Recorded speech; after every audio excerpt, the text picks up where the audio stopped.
Hello, everyone, and welcome to another wonderful episode of the Talking Stick Show. My name is Destiny, and I've been asked to introduce today's panel. Okay, so today we have on hand the Galactic historian, Andrew Bartzis, along with Dale Tobin from the Symmetry of Health. He is accompanied by Laura Massey from Two Feathers Medicine and Maddie Waller. Finally, we have David Ellis from Unified Health Systems, who is also my dad. Today's show will be focusing on the Combined Healing System, which is now available to folks in the UK. We want to urge you to try to take advantage of this huge opportunity for a healing experience, which is like no other. If you need further information about the system, you can scan the barcode which is right next to my head, and this will take you to an air deck where you can learn all the scientific and esoteric principles which makes this system so effective. Okay, everyone. Enjoy the show, and take care.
Hello, everyone, and welcome to the Tuesday night or Tuesday morning, Tuesday evening, wherever you are in the world, the Talking Stick Show. So I am joined by these panel of beautiful people we have this evening. So I'd like to firstly introduce the alchemist, Matty Waller, to the show. Hello, brother. Hello, everybody. Hello, welcome. And I'd like to introduce Laura Quickie Massey. Hello, Laura. Hi, everybody. Thanks, Dale. How are you today, Laura? How are you feeling? Really good. Really excited to be here. Yes. Good. Thank you. Good. And we have Lily on the show. Hello, Lily. Hi, thanks for having me on. Thank you. And do you want to introduce yourself, a little bit about yourself? You came on the show a few months back, but for those listening who don't know who you are, just a little bit about yourself. Yeah, sure. So I experienced the combined therapy up in York this summer. So I've come on just to talk a bit about my experience with that. And I'm really looking forward to exploring that all with you guys. Great to have you on, Lily. And Sam, welcome to the show. Thanks. Welcome. I'm Sam, and I've been to combined therapy twice. One was the first day, I just did the 1 day, and then I've just recently come back doing 2 days. Outstanding. And how are you feeling? Like I can fly. So with me, Laura, Matty have just done a combined therapy. What date did we finish on, guys? What was it? Oh, Dale. Oh, yeah, exactly. Last Thursday. We all finished the combine. We did 6 days of combined all together. Yeah. We had a few people on, and it was absolutely mind-blowing. And for me as a practitioner, as someone evolving all the time, the levels of understanding, the levels of awareness from using that system time after time, it expands and it expands. So for me, my mind was blown even more about how deep this system can go into the core of who you are. And it can go into all of those places where you've been avoiding, or energy is stuck, or dense energy and so on. And it can be drawn out of you over those days. And I've seen some incredible life-changing experiences from me doing the psychic surgery alongside an incredible team of people. Like we have David, Laura, Matty, Andrew, like some of the greatest people I know and great friends. And I'm amazed by it, guys. Like the first time I did it was only in Scotland. I only started going under the light, doing soul surgery, and my expansion and my knowingness from using that Lucia light, the PMF mat, all of the therapies combined has just completely blown me away. So I'd like to bring Laura to start with. So what has it been like for you in your process of combined therapy and being a practitioner as well? I love it because every time we do it, we also get a healing. We also get to experience how good this system is. And you got to say hats off to David and Andrew, because they're the designers of this system, and no one else in the world is doing it, has done it like they've done it, and are still doing it, because they're still looking at how they can improve this system, how we all can. So I'm really honoured to be part of this team who is taking this forward. The whole experience is absolutely mind-blowing, as you said, Dale, to see the changes in Lily, in Sam, and others. I think Richard, who's coming on tonight, everybody who's been through the system that we've seen has had these incredible changes that they're able to carry forward into their life. And it's not like, oh, we lay on the table, we'll wave our magic wand and if you can't walk, you'll get up and walk. We're not saying like it's a cure, but it gives you a better quality of life. And it's pretty close to sorting out so much of the trauma that's held in the body. That's what it's about. It's releasing the trauma from the body and getting the body relaxed enough that it can accept the healing. And the other thing is the co-creation, like we had with Lily, like we had with Sam and Richard, people who are joining in for their own healing and helping us as well. So the whole experience is wonderful, and I can't wait to do the next one and get the next lot of people through the system. It's just amazing. Beautiful, Laura. Matty? Right, I could go on and on and on about this particular subject. I'll try not to. So as a healer, from that perspective, I'm high functioning as it is. There's not a lot that I can't turn myself to. And so those skills, it's like being a racing driver who has a Ferrari. That's, if you could imagine, that's what I'm like in my day-to-day life. When you put me in front of these tools, it was like someone give me a motherfucking spaceship, and it was like, oh my God, I had to go in it and learn how to walk into it. I had to learn how to basically use the controls, and then all of a sudden you learn up and down, shoof, shoof, right? And then all of a sudden it's like left, right. So it's, for me, it's so difficult to explain. It gives me more scope, but not that I couldn't go to that scope anyway. It allows me instant access to it. So it gives me more range, more scope instantaneously. Not only that, it allows me to do what I need to do, bringing all of the certain frequencies, connections, do the skim, take off the bits that need to be taken off. But then it's the rapport that we've built with the machines themselves. And so we know where the point is, right? The machine's like, right, I've got this, guys. And that bit is very, very important as well. So it's the point where, I say, right, that's enough of the psychic stuff. Now we're just holding space, observing, and allowing the machinery itself to do what it needs to do. Just as important as all of the skillful stuff that we do. But every time that I use this technology, I grow and I grow and I grow. And that what I use on the technology, I can then translate to my mono practice as well. So it's a win-win-win-win-win-win situation. And that's from the perspective of a healer. For me, as being a healer, not the results I've seen. We could talk about that all night. We've got a lot of time to talk about that. Thank you. David Ellis, I want to bring you in now, because so at the beginning of this dream and the start of the dream of the combined therapy, what was it like for you kind of through the years, your development and understanding experience under it? What was it like for you from the start to the now? What are some of the kind of processes you've gone through with it, realizations and so on? This started when I met Andrew, right? This really weird psychic guy in the middle of nowhere. I was about to say, who had a bunch of ideas about health, right? But Andrew and I think alike on certain subjects. And I was listening to it, and I had gone very far in therapy in my own right, right?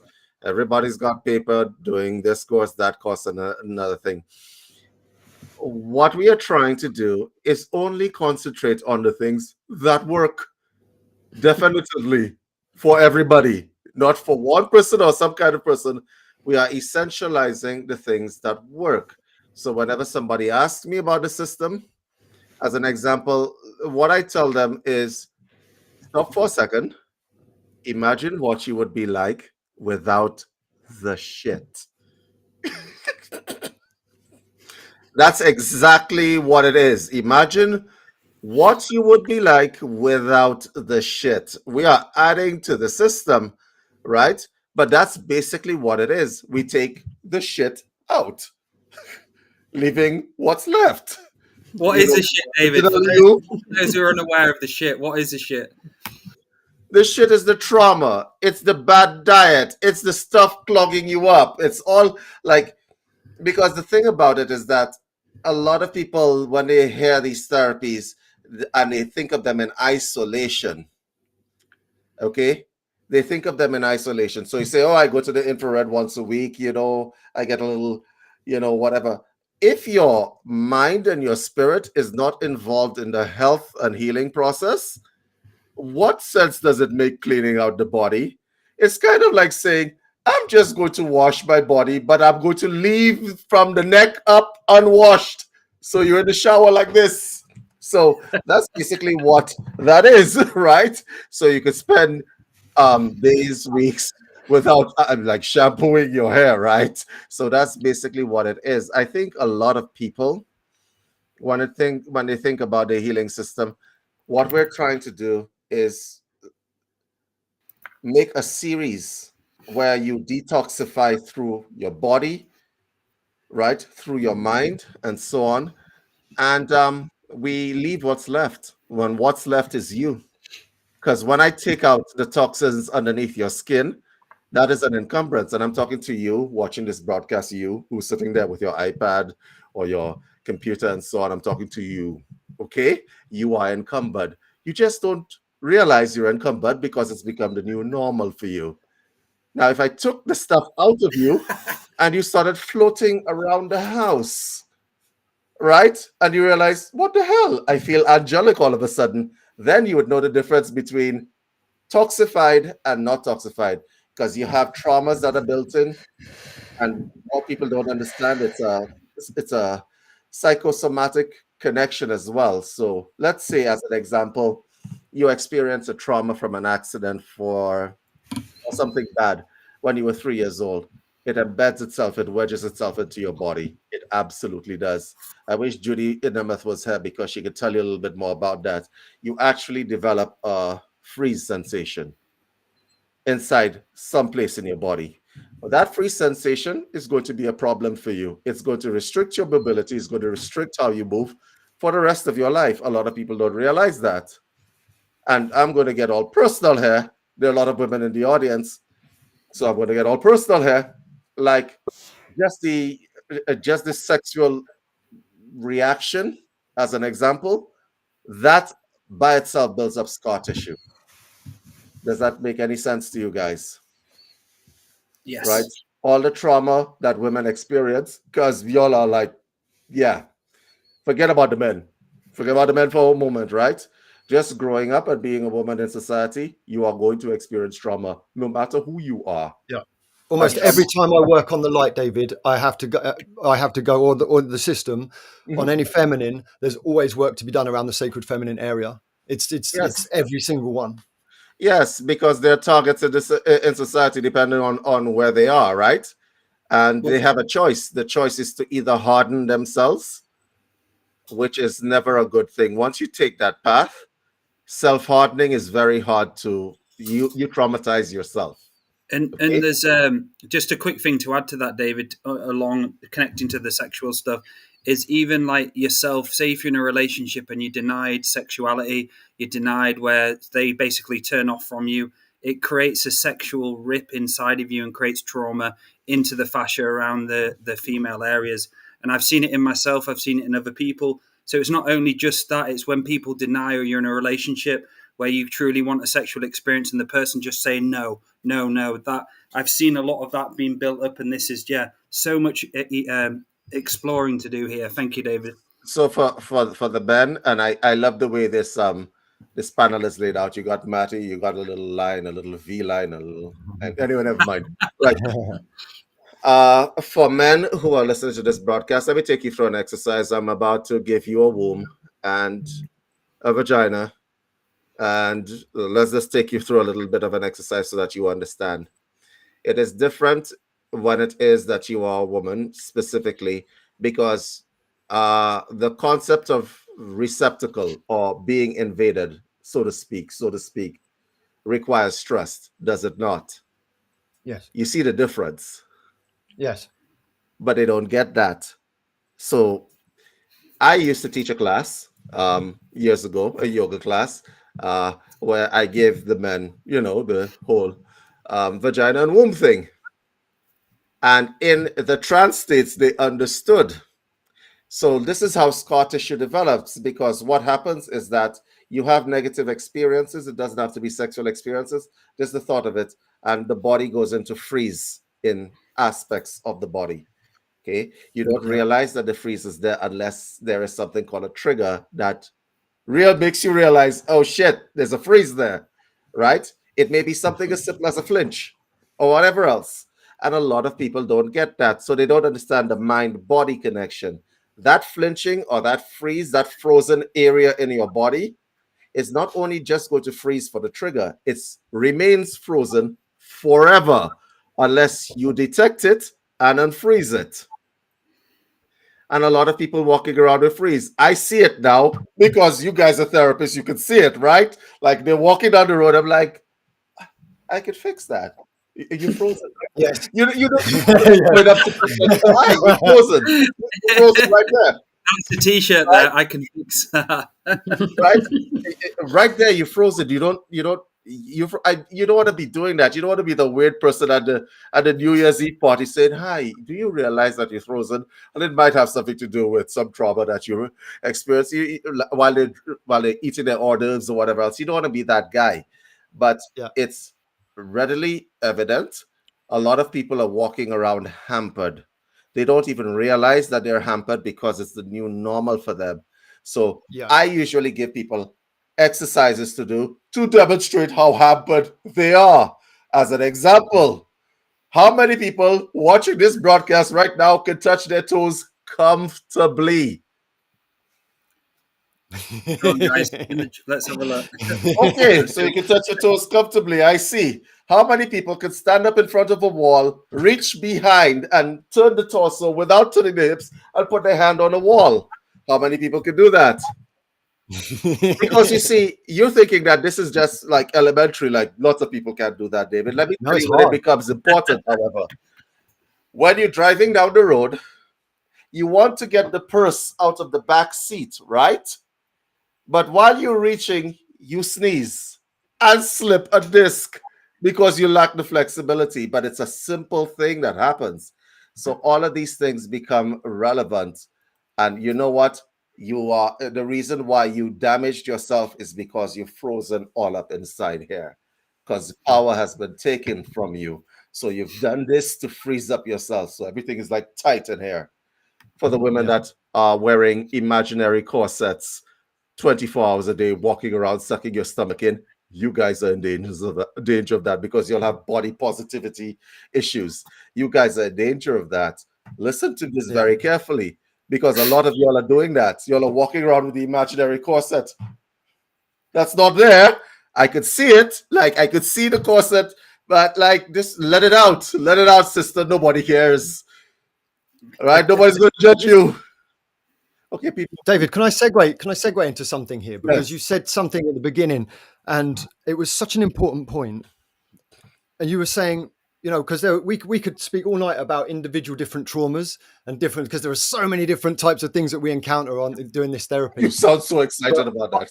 Yeah. You can see the excitement in me, and I'm so made up in it.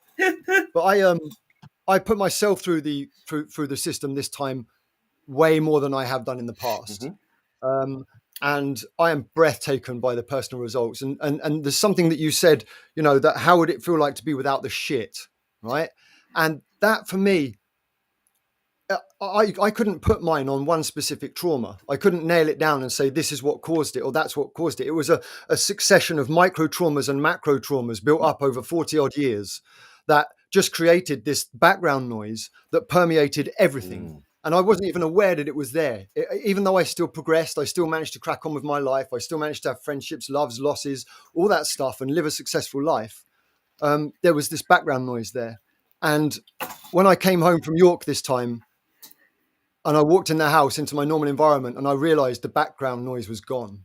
Yeah. And Yeah. I cried my eyes out, David, right? Hand on my heart, I cried. I said, thank you. I was like, I'm free. And I mean it. And, and it was like, I didn't realize my whole life that had been there.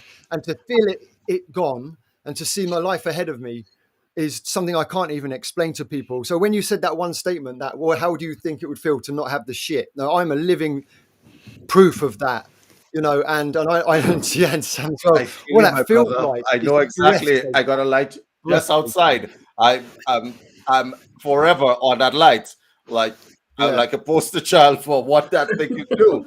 All right, I've been experimenting in the lab of my own body.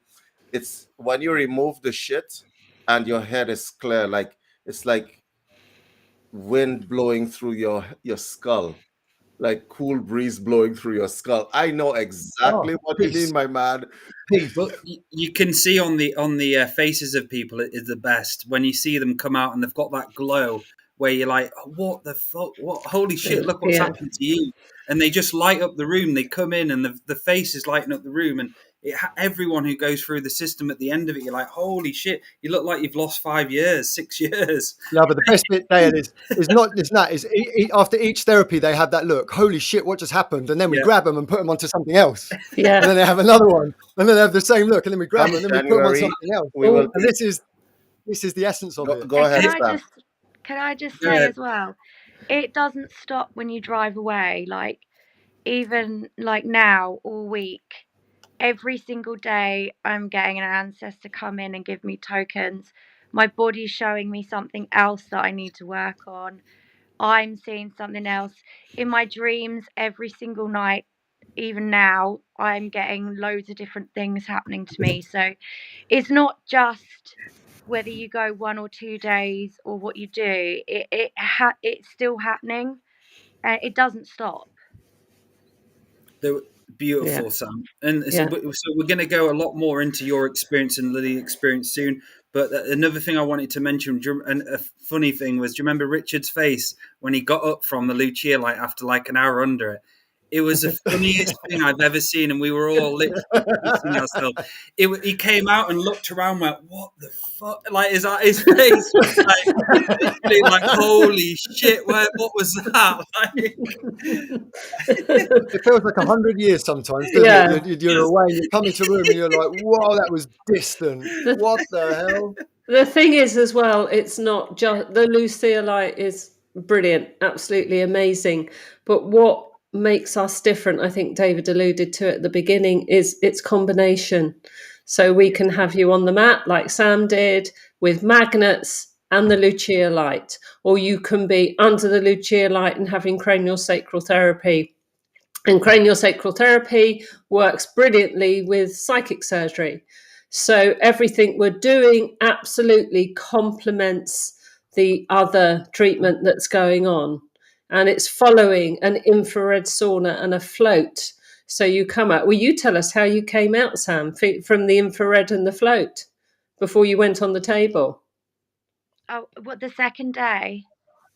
Well, I was able to do a whole load of inner work that that I hadn't been able to face for 23 years.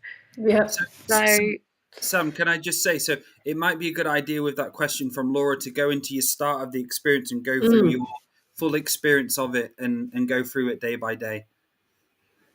So should I start with the first time? Yes. Do. Yeah. So I was so nervous coming in. I had to like do these breathing exercises before I come in. It's like this wave come over me. And it was, and then came in. Obviously, you guys are just the best. and so friendly and loving and kind. And yeah, and then I first of all started on the Lucia light first of all with Andrew, and I didn't have any expectations whatsoever, and so quite frankly, I hadn't even done any research. I just knew I had to come as soon as you guys put it out. I felt like I contacted you immediately, and then there was so much resistance from my body, and I didn't feel that resistance myself, and it was such a new feeling. I couldn't understand it, and then Andrew kept saying, "Just let it go," but it's really hard, difficult to understand because I didn't know it was there, so I didn't know how to let it go, if that makes sense. So then Andrew was teaching me how to really breathe through it and then let it go. And then, like I said in my testimony, Andrew then put the Lucia light on my stomach area. So then that really helped to let it go. So then I was able to then, first of all, meet my inner child and go on the journey then with my inner child. And we were playing with dollies and getting that side of me that I hadn't been in touch with for a really long time. It become way too serious, stick up my arse. And then met the lioness, and I mean, Andrew was just immense because of what he can see what the potentials are. So then with the lioness, feeling freedom and running through the fields and feeling all the sensories, like your whole body's then breathing. You like what you are like. For me, I was getting geometry shapes, and I was getting my psychic abilities on what I was seeing, but then also experiencing my body experiencing it, and I could see my pores opening up and breathing like this freedom. Then we went down and then to the river, and she showed me as the lioness. And then we went side to side together. And that was so emotional because it was heart to heart and that oneness. And I just couldn't, I've never felt oneness like that before. And just the heartbeat coming together. And then this is funny as well. So then more lionesses come through to take me to the tribe to go meet everybody to be reintegrate. And two other lions came, not of this earth. They were fascinating. One like had a flower from the head, and you kind of connect each other with the flowers from the head. One was black with all these fluorescent color markings on them. And so then we were at this top of the hill, and all the lions were waiting for me, and they were roaring, but there was still that part of me that just wouldn't go. So then one of the lionesses just whacked me in the arse, so I literally nearly fell down, and then joined them, and then we all had this big huge roar. And then Dale had come in. Oh no, I had another instance. Thing is if I tell you everything, we'll be here all night because it's like yeah, exactly. I was about to say that's literally just one session, and then she had multiple. No, so let's not even the end of the session. So the best bit. So the Lucia light had 6. We've got a lot of time. The Lucia light, I had 6 different experiences. Should we just say that? Yeah.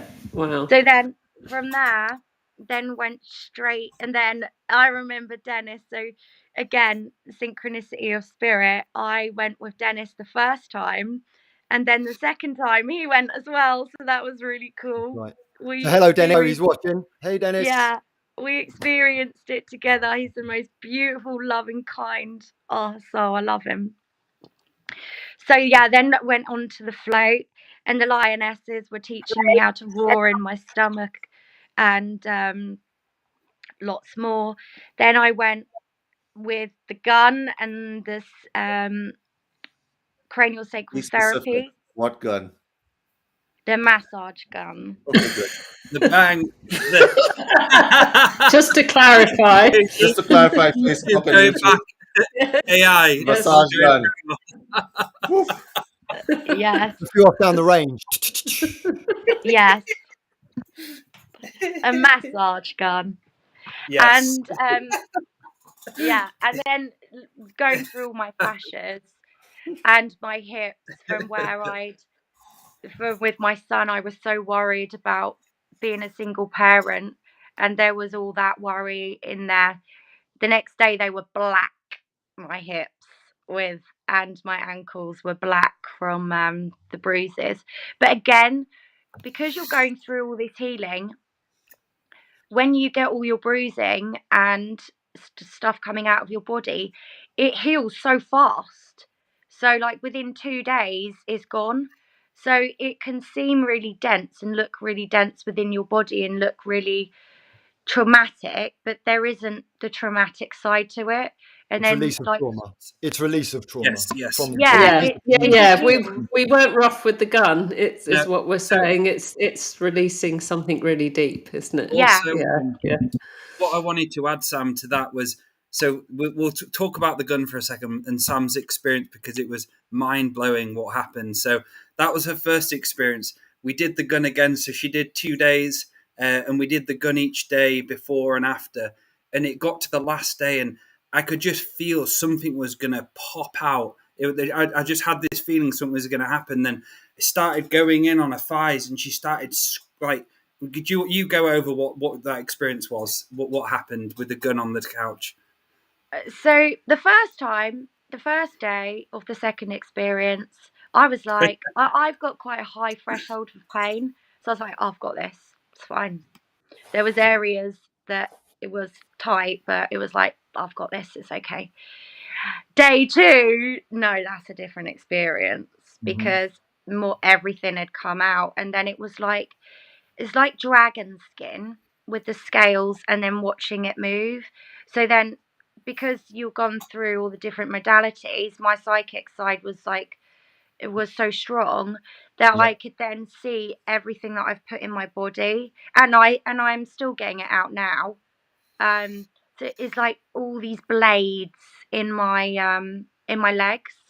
Yeah. And so poor Dale, I kicked him. I'm very sorry. It wasn't a good kick. The first time I got kicked, I was like, it wasn't a hard kick though. It was good. But I was able, like when it was coming out, like to use my voice and to scream. But it was because when I had the trauma, I wasn't able to be vocal. So and like the synchronicity with Great Spirit. I mean, I've got 2 divine masculine men holding me down with unconditional love, and it's just flipping that. It was just beautiful.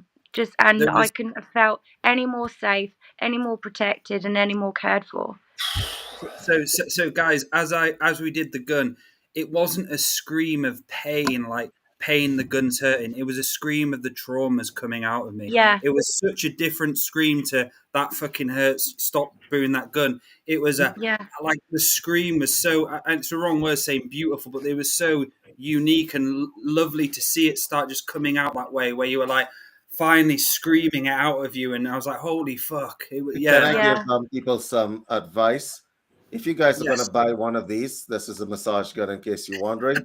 If you're going to buy one of these, I'm going to give you some advice. You need to target the areas. Well, depends. Actually, now that I think of it, you need to target the areas which are restricting your movement and your release. So, as an example, you could do a self check. Let's say you go into trance, you sit down in the chair, and you decide, oh, you know what? I'm just going to see what hurts. Because a lot of people have things that hurt, they just don't realize it. If it's a bone that hurts, please don't put this on the bone, just so that we're clear. Right? Yeah, no bones. Please don't put it on the bone. Put it on the muscle that's attached to the bone. It'll eventually release it. And this also helps with the fascia that's all over your system. It's an interconnected web inside your body. And a lot of people are in restriction. And so what this does, it, well, beats you up a little bit and loosens stuff up. It also, if you're going to use it for emotional release, I would highly suggest that you start at the belly up, start in the middle of the muscle, and then move towards the where it starts to connect with bone or some other muscle or whatever else. That would be my suggestion. But I could tell you, I keep this by my desk because You know? Yeah. That's it. Constant Who use. I talk to. And it Keep a bloody gun by hurts. your desk, David. Yeah. I walk around everywhere with my massage gun. If I meet somebody stressful, you don't have Yeah, to yeah. stressing me out if I pull out the massage gun. Start putting, yeah. Go ahead. You know, and it really, really hurts, man. It does. And picture this, you know, Sam had two of us pinning her down. I mean, at one point I just had to pin her down while Dale worked on her, but using two guns as well. And if any of you have had one of these guns on a high level, now imagine that day after day after day after day to the point, because I mean, I'll let Sam continue with her story, but will say this. Sam is incredible because she actually led us through her journey as well, which is very unusual. She come to the point where she had this big aha moments and awakenings, and she was able to say, this happened, this happened, this happened. And then it guided us all together as a group into how to get this trauma out of her. And her trauma was a significant, horrific trauma that had been in her body her whole life. And so I'll let you continue, Sam. Yeah. So then after the first experience, after going then with Andrew and Laura, and I have to say, having the cranial sacral therapy the second time was a total different experience to the first time, because quite frankly, I hadn't done the work. So the first time, poor Laura, like, don't get me wrong, everything that Laura brought in with the fire, with my ancestors in my stomach and what she did, was huge, but I didn't feel her hand gestures in my lower back like I did the second time. I that was totally blocked, so I never felt any of that until the second time. And then Matty and Laura after that got rid of all the projections on me. Again, what you were just talking about, David, this morning, really, at the beginning, about the projections with women and things like that you don't see.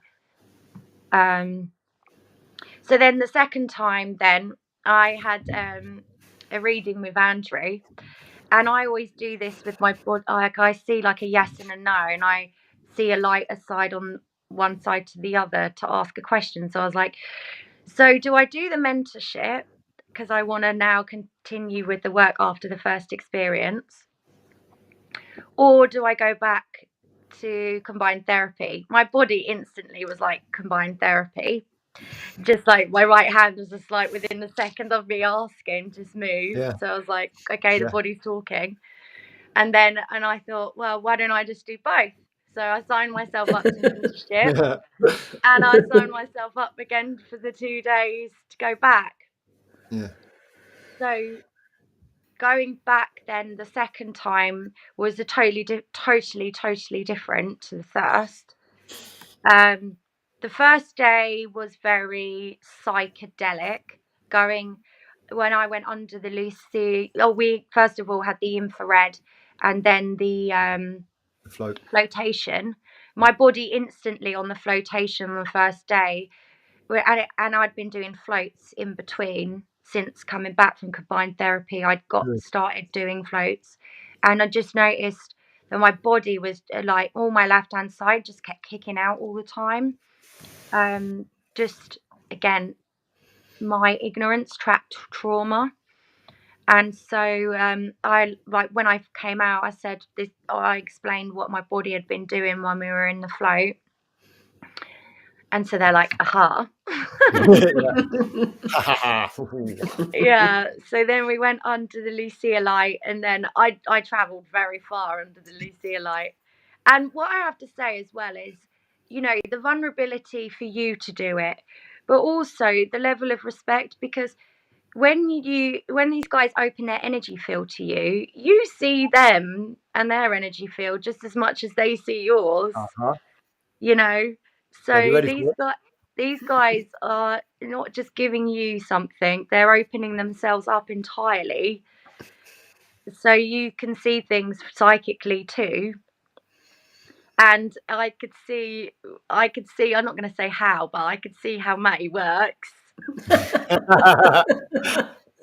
And afterwards he was like, "You saw that?" And I was like, "Yeah, I saw that." She saw pieces and parts of my infrastructure and certain ways that I function with the unseen world that no one else has ever been able to peer into, other than obviously Andrew. So I was very impressed with that. Yeah. Yeah. So that's unique. Dale can be a little bit more closed. I think he knows that, like, people can pick up on him a little bit more. So yeah, so then basically we went through my dreams and just basically my unhealed trauma that I wasn't dealing with. And as I explained, I thought that if you kept going back to the event, so to speak, you were giving power and energy to it.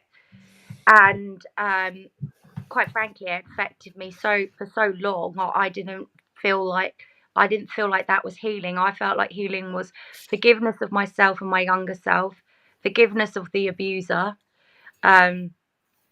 forgiveness of all the events that happened thereafter. I didn't understand how you heal, and so Matty and Dale were sat down and were teaching me how to do that. Oh, sorry, prior to that, I had my cranial sacral therapy with Laura, and that I felt everything. And So- Laura puts you back like in the fetus of the mother womb, and every time I think about this, it really makes me emotional. Because she's such a mother, like holding you in a certain way, and then you're being rocked like a baby. Like, I feel like I've been rebirthed. I feel like I've been reborn. And Laura does that for you and holds such sacred space for you. They're all incredible. So yeah, that gets me every time because I'd forgotten what that felt like. Yeah. Dale, So- chime in quickly. Sam, there was a point in the second session where, as soon as I tuned into you, I was speaking to the grandmothers and I was talking to them of how we can start like slowly getting out of you, and they just said, look her in the face and tell her the work's not done yet, that there's going to be something what you're avoiding. And you looked at me with disbelief, but there was like a part of you where you didn't listen to what I was saying, and I was like, no, it's still there, and there's still work what needs to be done. And they were saying, affirm that to her and look at her in the eyes, look at her soul and tell her. And I could see there was like no, I've done the work, no, I haven't done the work. But there was a change in you. I could see there was like an understanding. Then you went on into the evening and you had that experience of what you had on the evening. If you want to share that, you don't have to share that experience. Yeah, well, I'm an open book. Go ahead. Yeah. So, yeah, I don't want to play light to everything I experienced with Laura as well. Like, we weaved a basket and, and then created this light basket. And then all the ancestors were then showing me, after I've weaved this basket, we're all going to have some brown liquor together. And, yeah, not time yet, because Laura was finding more peace in me, and we were walking through the pine forests, and then we had the whales, and then I got all of this whale song. It was a song woven in and around me. So then going back, sorry, yeah. Then I went back. I had some lovely time with these guys, and then went back to the hotel room. And because, like I said, I haven't even touched really how much has happened through every single process, because there's so much that happens in a nanosecond. So to journal was really important to me to get it all down.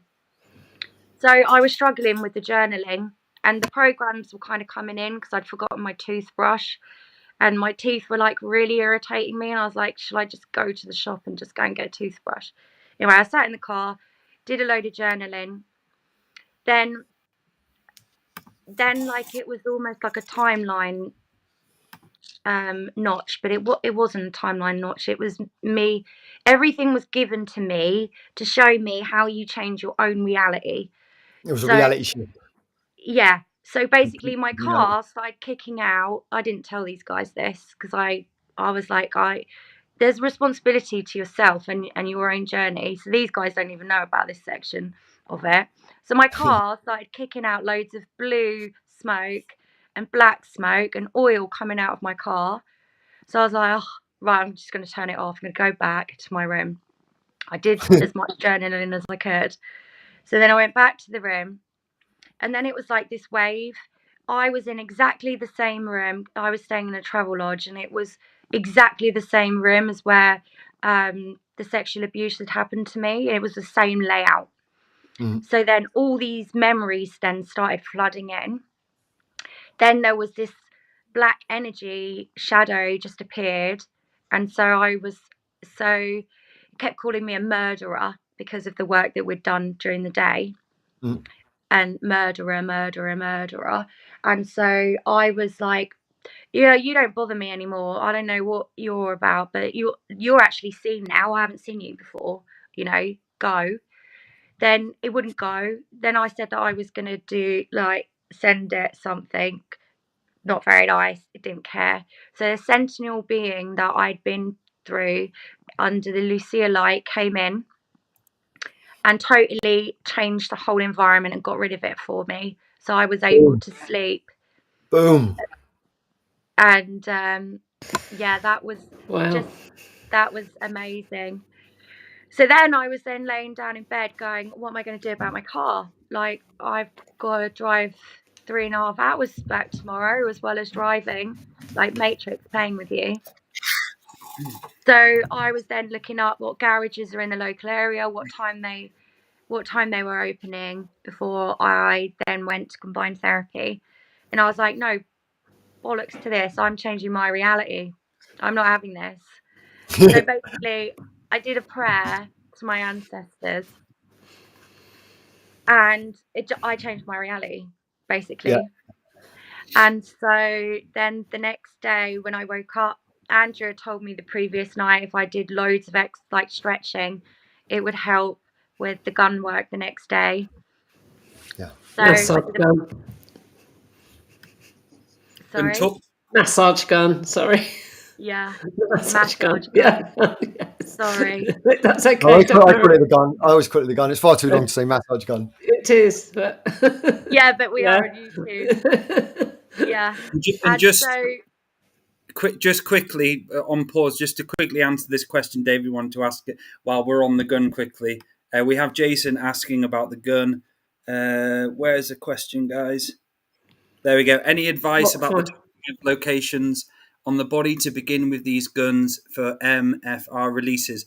Mr. Ellis, are you there? Yes, I am. Yes. Okay. So let me just isolate my hearing. So guys, when it comes to the sections of the body that you're going to need to pay attention to, the first thing you're going to need to pay attention to is the way stress works. So stress works in the way of blocking your ability to fight it is the first priority that stress has. It's the worst kind of disease that there is. So it's going to constrict the nerves coming off of your brain, basically. Here, trapezius, the top of your trapezius and your brainstem is going to harden and tighten.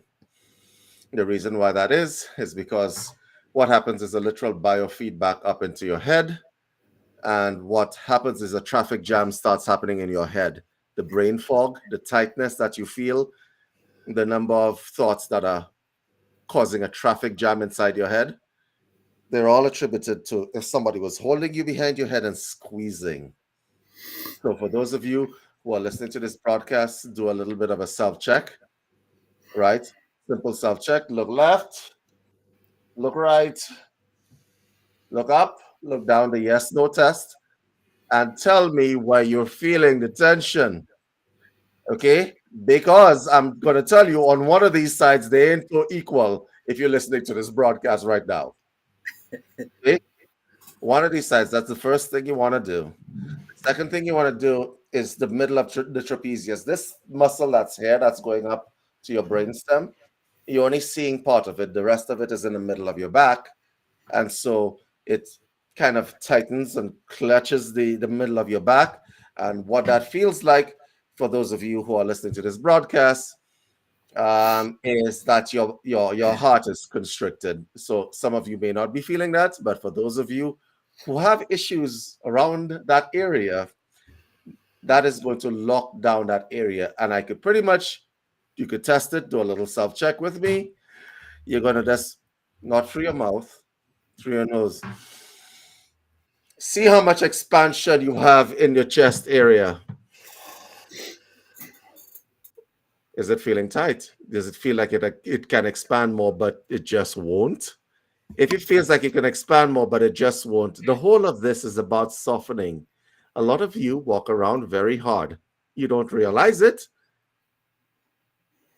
You're not fluid anymore. You're not like water. Your body's not like water. It's kind of like, yeah, it doesn't matter whether you have muscles or whether you don't have muscles. That has nothing to do with it. If you are in balance, everything feels like water. So if you inhaled and you felt a restriction inside here, you're going to need some work. You're going to need to work on some stuff. And of course, the lower back, which is the hip area that you guys have a lot of issues with. So from the sexual organs all the way down to issues of support that come around the back and where the fascia ends, because you don't have muscles all the way up and down your back. There's a little floating section in the lumbar region that's here. And if that is tight, your whole world is tight, your whole world. Okay, so we're going to do a little bit of a self-check here. So if you're sitting on a chair, you're just going to space your feet out like this and bend forward. You know, let the hips rotate in. Any slight discomfort that you feel inside that rotation that you are making towards the ground to put your hands on the ground will indicate a restriction inside there. So you ask me, what are the 5 main parts? Here's what you're going to do. You're going to take the massage gun. I'm going to give myself a treatment right now, fairly quickly, in 1 minute flat.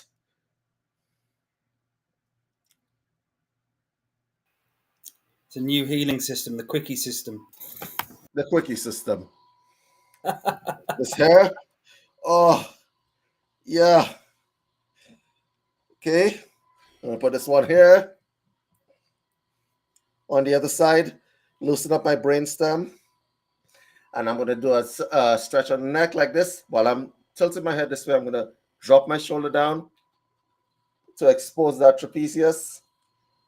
And I'm going to go to the other side, tip. While I'm depressing the shoulder, I'm tilting the neck. Then I'm going to take the gun, bring it to the middle of my back. That's if I have the flexibility, and I'm assuming that you'll have the flexibility to get this done, or just get a bigger massage gun with a longer handle.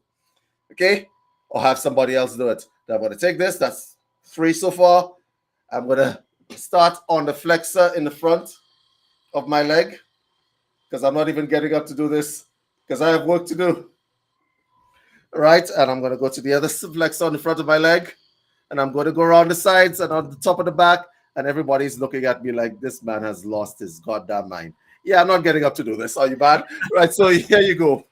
And you're massaging your glutes. And I've just done some basic first aid.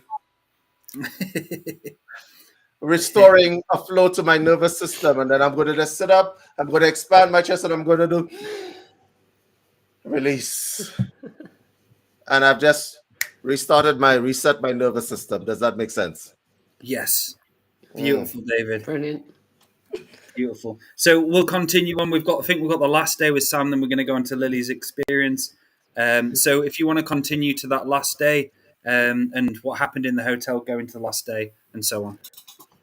Yeah, so then the next day I just felt really sad and emotional. I had that basically what my ancestors showed me, that I hadn't been doing the work. So I got to the house and Matty greeted me, and it was perfect, because just like for everything that was going on, explained it all to him, and he gave me some great tools and sent me his ancestral revocation, which I've been doing loads, and it's so powerful.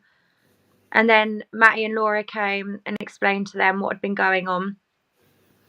So then but then straight after that we went to the Lucia Light and then did the ancestral contract revocation with Matty.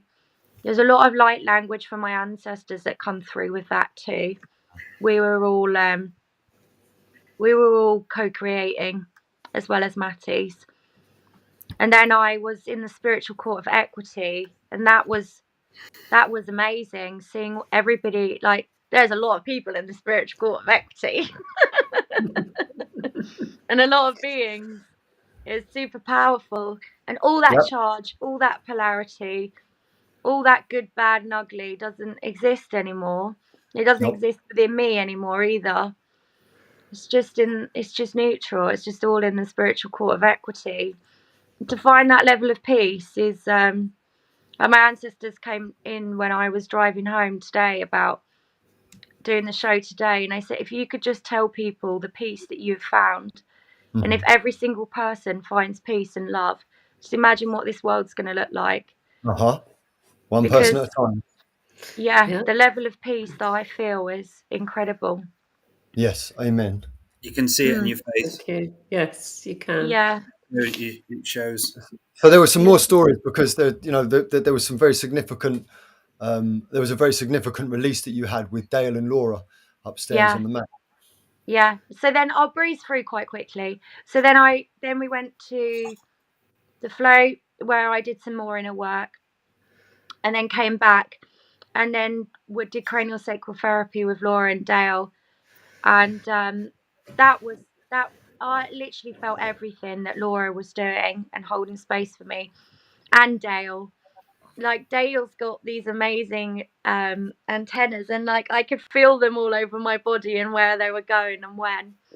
So basically, my soul, myself, my body, I was just crying. I've never cried like it. These just soul tears, getting it all out. And it just kept coming and coming. And even like Dale said afterwards, I kept going at a certain point and then restarting, because even I myself, because there was no charge or polarity there in getting it all out, I was thinking, oh, I must be done now. But it just kept coming. So from my experience of doing it, and I was on the phone to David, Andrew, and Laurie last night, and I talked about it briefly, but I was quite tired when I talked about it. For me, so as I do soul surgery and psychic surgery, there's a reading energy about each session where it's like an orchestra, where I know where to go to the next part, and I'm just reading where to go next, and the next part, and all for me was her. It was starting on the feet and a buildup of energy from the feet to the glutes, and I was like, as I was going back, I was like, do I have to do it again? Then finally, as Laura was doing the cranial work, and the pulse was, the expansion contraction was going on there, but it was hilarious, because as soon as I started going up, she let off a tiny little bit of a noise, and I went, and they were like, go back again. The next time I did it, was a bit of a bigger noise. Then I kept going back, and on the fourth time, I got up to the feminine part, and all of a sudden, the wail came out. The wail of the trauma finally started releasing, and it was beautiful to see that. Then, as Laura was doing the work on the head and the cranio, all the area there, and the neck and the occiput and so on, I was like, right, you have to go up and start releasing it, because Laura's starting to release something, and you need to open the kind of like plug. It was like a plug energy, where I had to go up and open this plug and just put a bit of energy in extra. And all of a sudden, she sat up and she started being sick, but it wasn't sick. It was purging sickness, where the mucus came out. And I went in with my hands and went right down her throat, and I was pulling this stuff out of her. And I just looked at Laura after, and I was like, what the fuck are we doing here? That's because, with the CST, it opened up the avenue of expression. Yes. Yeah. So, and for me, Laura, just a quick one before I finish. It was your cranio combined with the soul surgery has blown my mind, sister. Like the combination of the cranio and soul surgery working together. I've never experienced anything like it. Like I can reach different layers from what you're doing to what I'm doing, and that was one of the great experiences of that week. Was how skillful you are as a practitioner, and what you're doing, and the avenues you're going through, and to be able to work alongside you and have something like that, which we both helped her get into that space. We both did our magic. My hat goes off, and yeah, it was an amazing experience, Laura. Thank you for Well, thank you, Dale. That was, and thank you, Sam, because you had the And thank courage to you. step up and do it. You had the courage to step up and do it. yes. You did. And look now, look at the results. And it was an absolute co-creation with all of us and the AI. Trillions of other beings as well. And That the room is packed, ancestors, right? yeah. The That room room is was packed. Yeah, Yeah. by the time we finished with Richard, it was overflowing. Wasn't it? Thank you, Sam. Thank you, Sam. Yeah, Thank you, Sam. it was huge. Yeah. Beautiful. So Thank we're going to you. go on to Lily now. Hello, Lily. The thank you. talking stick is given to you, my sister. Oh, thank you very Oh, much. yes. I just wanted to say thank you so much for sharing all that. It was like really emotional to hear your experience, and yeah, wow, thank you. So my experience, it was like a couple of months ago now, so I had to like go back into my journals and read, and I also was reflecting on all like the integration time I had as well afterwards. But I guess like where it started for me was the container of the combined therapy. It felt like it expanded out of that room. And the night before, I dreamt of Matty and Laura. And so I felt like the experience started before I entered the room. And in the float tank itself, I could feel it entering the float tank, like what was to come. And yeah, I started getting sensations in my body and visions as well of what was to come, like in the room together. And so the float tank itself, like I've had a few floats, and I guess for that one, I got very relaxed and very energized from it as well. So there's like a lot of energy running through my body, getting ready to like lay on the mat with you guys. And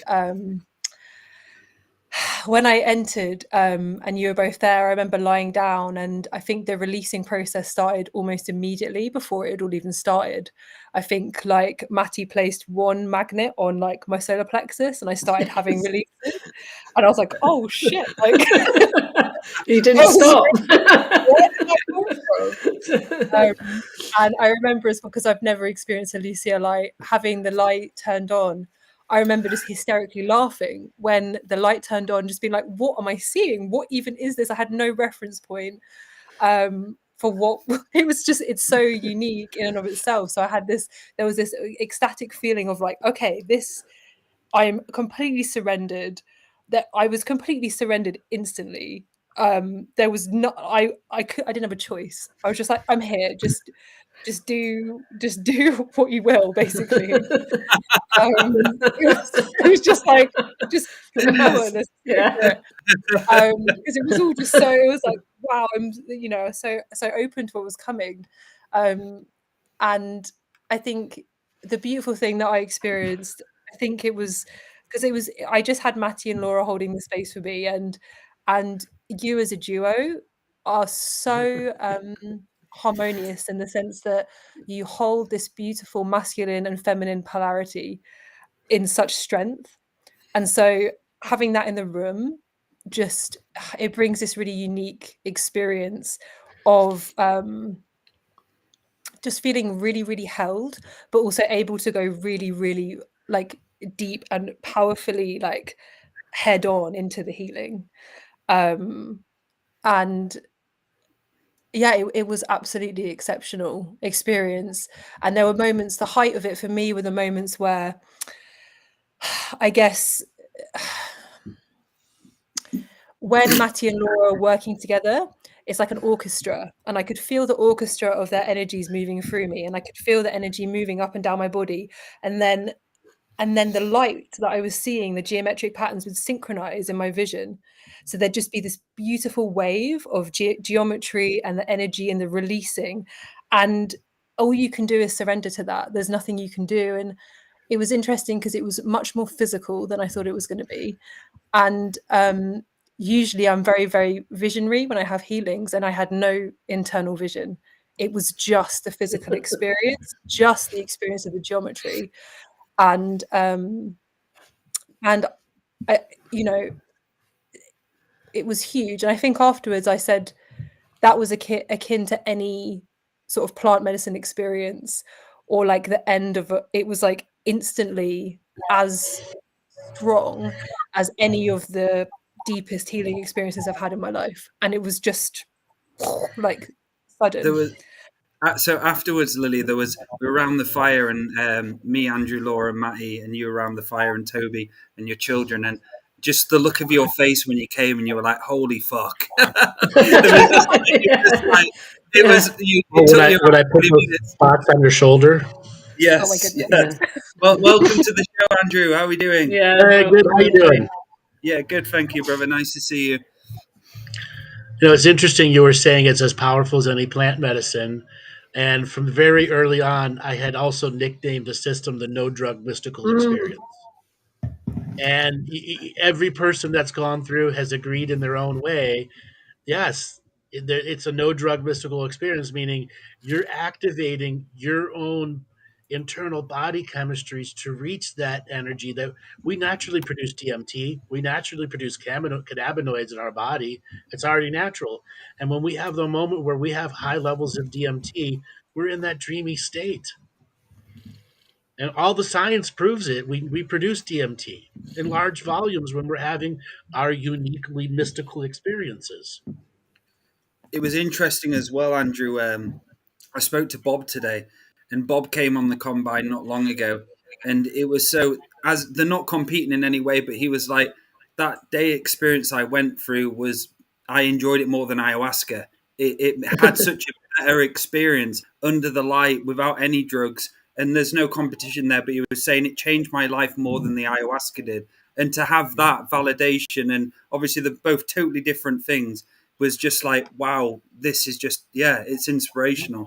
And continuing on. We had that one lady, didn't we, that said, and she was, you know, it was somebody from Laura's, acquaintances that said, and she'd never had any spiritual practice at all, had no really spiritual background, but she said once she'd finished, the experience was akin to giving birth to her children or marrying her husband. And this is someone who had my no daughter-in-law. spiritual awareness. Yes. And that's how she felt about it. I was just blown over by that. And the other thing about Sam and Lily and like I are all doing a medicine journey is you surrendered to it and you do the work beforehand. And both of you had done that, and both of you surrendered on the table, and you actually co-created, both of you, which gave you really tremendous experience. Because you had your experience on the table was not the same as Sam's, obviously, because it was different sort of stuff you were releasing, Lily. But right from the beginning, you were affected. You were joining in as well. You weren't just saying nothing and and cut off. You were totally involved in the whole creation of it, which was beautiful, which gave you such a great experience. Yeah, I think when I went in, I was nervous because I didn't know what to expect, and I knew it was going to be big, but when I was in the float tank, in my mind, I knew that in order to get the most out of it, I had to just say, I trust you completely, I surrender, and I receive all the healing that's available to me in the moment. So that's what I kept saying in my mind, because I knew my body would open more and release more if I just kept saying, I trust you. And like Laura, you make that very, very easy, because you have just this such beautiful mothering, and I felt cradled, like as you said before, and when you sung through the whole of it, and your voice kind of multiplied, so it sounded like there were hundreds of ancestors in the room at points, hundreds of grandmothers all around. It was like this extension. It's very, very, very beautiful, and I really appreciate you being there, because having that feminine cradling was so healing to me, and feeling that holding from you is very beautiful, and I will always have that. So thank you. Oh, thank you. Lily, I want to add another layer here. Yeah. So the experience that you went through, the experience that Sam went through. Imagine if we had an EEG, an EKG, and an ECG hooked up to you. Skin resistance, blood pressure, body temperature, brainwave function, all measuring the unique experiences. Now, David and I, when we were in Barbados 4+ years ago, came up with this next process where we're going to include that in the system. But just imagine having that validating data that you're going through a purge or going through an experience, and there's measurable experience, a measurable thing in the EEG or EKG or ECG that's showing you going through the somatic release. Mm-hmm. David, Expand on what the ECG and the EKG and the EEG could do for people who are more towards the science and not towards the woo woo or in the woo woo, and how that could help grow the next phase of healing. When we decided to create this system, we didn't want a system that is hit or miss. Hit or miss is like it works for some people, it doesn't work for some people. Right? Some people have some experiences, some no. We don't want to afford naysayers the luxury of that. So what we built into the system from the very beginning was measurable results that can be replicated over and over again, or turned up or turned down, as the case may be. So for those of you who don't know, an EEG is an electroencephalogram. It measures what your mind and your brain is doing in any one situation. So for those of you who are spiritual and who meditate or do whatever, what happens is that the machine reads what's going on inside of you while it is that you are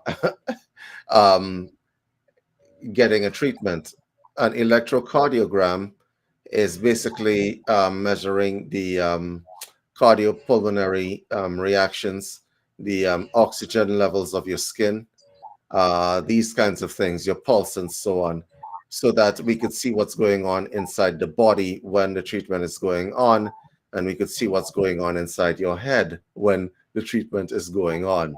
Which means, for those of you who don't know, when you are awake and listening to this broadcast, you have all sorts of little random spikes. You're thinking about your grocery list. You're thinking about lunch, for those of us who haven't had lunch, or breakfast for that matter. Not that I'm mentioning any names. Right. You're thinking about all of these things at the same time. And so your brainwave pattern is spiking. But if you were to go into a meditative trance, well, if you were to sublimate, so to speak, then there's a regularity that in the electrical pattern of what's going through your head. And that is where the body does repair. It does repair then. It doesn't do repair while you're thinking about all these things, right? And so for a lot of people, what we're trying to do, for those of us who are already meditators, we're trying to drop you somewhere around 16% below sleep, because sleep is when your body repairs itself. We want to increase the healing manifold, and it also repairs your mind. That's what dreams do. Dreams are your mind repairing itself and resetting itself. It's your body's continuously trying to throw off shit. Your mind is continuously trying to throw off shit, but there's so much of it that it needs help. Really, it does, because we're not living back in the Middle Ages where you could just go outside, pick a carrot, munch on the carrot. Life is simple. Nobody's bothering you in the middle of nowhere. You live in a place where there's a lot of psychic attacks on a daily basis that you're trying to ward off. People are giving you dirty looks. People are giving you all sorts of weird micro shit coming at you. And at the end of the day, your body's tired and it continuously tries to throw shit off. So what we're doing with the system is removing the shit now, not over a period of time, 8 hours of sleep. Now, like right now. And we're trying to remove like because it's a backup system. Imagine that your body and your mind is a septic tank and it's backed up for weeks. So what the system is trying to do is try to get the bulk out of it so that you get closer to a clean septic tank. Okay, and that's basically what it is. So what the EEG and the ECG is going to be able to do for us is build that bridge that we talked about 4 years ago on a show in Boulder, Colorado, between the woo-woo people and the hardcore scientific people. Enough of this nonsense where they're on one side and you're on one side, right? Because the truth of the matter is, if the scientific people wanted to know what spirit was about, they would literally make the effort.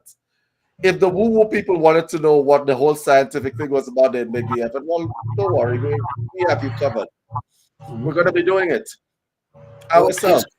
It's great to do that, David, because like someone who did, obviously Wim Hof's done that, hasn't he, with his techniques and all of the oxygen. He's actually brought the science and the spirituality together, and that's created a huge market within the world because everyone is like, holy shit, there's science to back this up, and there's We more need the people. bridge. We need that Yes. bridge. I remember talking to you, David, about that bridge, and that data is the bridge. That That data is data, going to be the most valuable things. We have two people on the show who've been through the system, right? Boy, Three, I would have Richard. loved to put an EEG on your head. Sorry, that sounds so forward. I'm sorry. I would have loved to have disconnected you to an EEG to let people see that it's not just nonsense. Right. It works. Imagine if that whole journey of Sam, the healing that you went through, at this moment on the clock is right when you were going through the purge that you were going through, or how whatever set in for you. You could watch the actual brain waves restructure your brain from trauma to normal. Oh, by the way, traumatized people have a certain brainwave pattern. They do. Yes, from trauma to normal. Instant fix. That's what we're talking about, David. That instant fix. Now, we do have a biofeedback system on the PEMF, Matt, Yep. right? But that's not enough data. We need to see what's actually going on inside the individual as they go from therapy to therapy. And I'm that going to go back so you can hook me up next time. I will be there in January. I will. She'll be there, we're all hooked up through wires. Actually, there's the headset is wireless. Okay, it just literally sits on your head like this. It's wireless, so it's like wearing a baseball cap. Okay, and the rest is ones on your finger, and the rest are just two paddles on your heart. That's it. Oh, so it's not invasive at all. It's not invasive at all. Yeah, and it's the information that it's going to give you is going to tell you a lot about where you are. For the spiritual people who are doing the work, I'm going to say this, and this is going to sound funny. If you want to find out for sure if you're doing the work, go buy yourself an EEG, okay?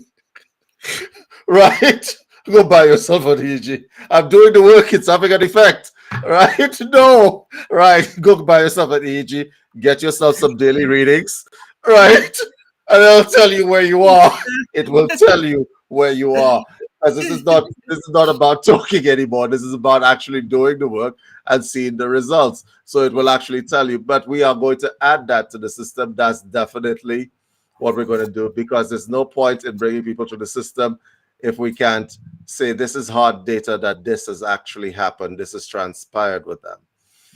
And that's one of the best things. And we're also going to introduce the concept of aftercare. Remember this, because that feeling that you guys have, that you're talking about, we want that to be a permanent lock-in.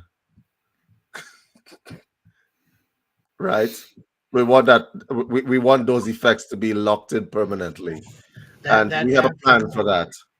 That aftercare is so vital. So Sam, after you finished your first time going through the system, you had a different reaction than the second time you went through. And if you had some follow-up advice and care, you would have processed it differently too. And the same with your first one, and same with you, Lily, too. If you had something that kept you on a unique track of keeping the healing that you're going through not just in check, but allowing it to expand as you're further and further from the actual date in which you went through the healing. Mm-hmm. I think for me it was knowing how you heal. Mm-hmm. I hadn't got, like I said, there was so much polarity there, the good, the bad, and the ugly. I didn't realize, like, go in the spiritual court of equity and zero minus infinity, and there's no charge, no nothing to it. Like now, I've gone back to myself every single day, and I'm totally different. And she's a totally different person already. Mm-hmm. And I went to my future, like you told me, Andrew. That was interesting too. What did you see in your future? She was in the Pine Woods. She'd already created a sacred fire, and she knew we were coming. Wonderful. And she'd made us healing soup for doing the work, so she's where she is now. Yeah, she had the tea and biscuits ready for you. Yeah, and connected all the multidimensional selves, so they'd all put ingredients in the soup. Ah, wonderful. And Yeah. we're probably going to go to that air deck to show people what I'm talking about. Oh, wonderful. This would be a great time to show that. So, Uh, Lily, I want to real quick while you're preparing that. Lily, you went through a really, really powerful healing with Dale and with myself when we welded your spinal column. Remember that? Yeah. Yeah. And then afterwards, you found yourself in a white forest, and then you were skiing in a white mountain, and all those little synchronicities that happened afterwards. Can you share with people how the mystical came to your own reality, and you're like, I was in a white forest, and now I'm skiing in this white place, and how that affected you too? Yeah, it was pretty funny because in the healing we did together, I had like a really strong vision of going into my dream world for the first time, and my like unique dream space, and it was beautiful, and my children were there, and there was the fire that we were tending, and I remember saying, it's beautiful, it's snowy, like it's there's snow everywhere, and it's just falling, and it's so clean and gorgeous. And then like maybe I can't remember, maybe Week later? after the healing happened, I said, oh, we're going actually to the French Alps tomorrow for the first time with the kids. And you were like, have you not made this connection? And so I had my whole integration process away from my home, which was really interesting. And I was in somewhere I'd never been before, which was really good actually. And I was doing something really adventurous with my family for the first time, up in a high altitude, which was really cleansing. And I got to just spend a lot of time in this exact space that I'd seen in the vision. And so I had that experience that was part of the integration process for me, and I could take that high altitude energy and then come back to my home space a different person. So it's actually really useful to integrate in a different place, and really funny the synchronicity, and it's funny when you don't make the connection and someone else takes it. Andrew came with the grandmaster of the obvious again. Yeah. Yes. Yeah, here's your hat. Put this on. Yeah, I was like, there it is.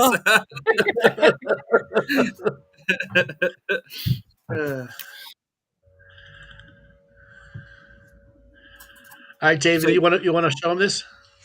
sure, you could just expand it on. All right, so guys, this is what light is. I'm just going to use my little mouse thing. I'm in edit mode on this air deck. So wide spectrum balanced light, it decreases oxidative stress. It has a relaxing and centering effect on the body. It regulates some circadian rhythm. That is when you fall asleep and when you wake up.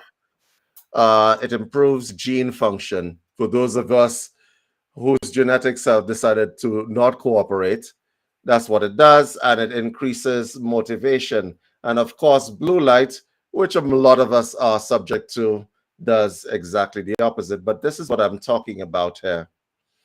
This is your brain right now. See those little peaks here? That's that here would be the grocery list. That here would be picking up the kids. This would be something along the lines of uh what what show should I watch? I can't find anything on Netflix. Probably the whole thing here is I can't find anything on Netflix. This is your brain under the Lucia light. Uniformed. This is what we're hoping. So this is an EEG diagram that will show you what's going on in the mind of the individual and so on as they go through different different phases of sublimation. Okay. Of course, we'd use infrared, and we're going to probably add ultrasound as well to the system. That is the next movement that we are making, but I'll let Andrew tell you about that. This air deck was put together by myself, and if you scanned the barcode at the beginning of this broadcast, you will have access to it if you can stand to hear my voice for 20 minutes or 10 minutes, I can't remember. And of course, this was our first little clinic, our first little lab, right, with the mat and so on. And this was our little lab that we set up. This was our first infrared sauna and the first flotation tank that we ran through. And just taking you through, you guys through. I am clicking the wrong screen. Okay, right. And these are the magnets that we're talking about. These magnets were put on this guy who is a politician. Yeah, we figured that he needed grounding. Right? All right. So he's a politician. And yeah, we did a lot of stuff. This is the aftercare that we're talking about, which is going to allow you to be able to learn about different therapies and so on, and how to regulate yourself. So, guys, if you have the time, go check out the air deck. This is one of my best photos, really. I love this stuff.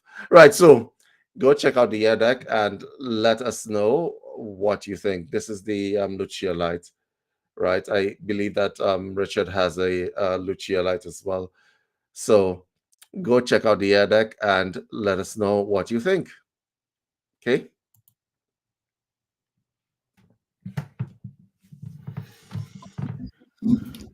Have we heard from Now that Richard, you all guys? had, you could able to get access to that.